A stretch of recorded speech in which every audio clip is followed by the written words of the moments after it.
السلام عليكم ورحمة الله وبركاته.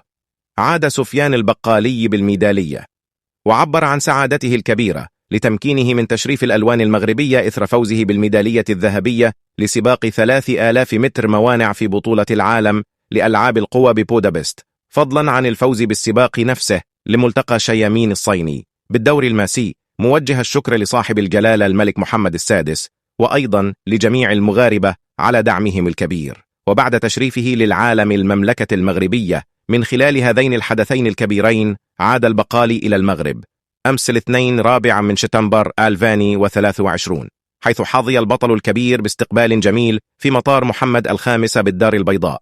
وكان عدد من أفراد عائلته وأعضاء المكتب المديري للجامعة الملكية لألعاب القوى وأصدقائه في انتظاره.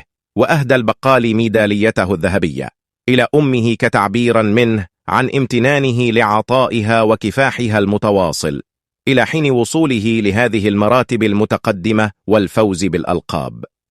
لا تنسوا الاشتراك والمتابعة إن أعجبكم هذا الفيديو.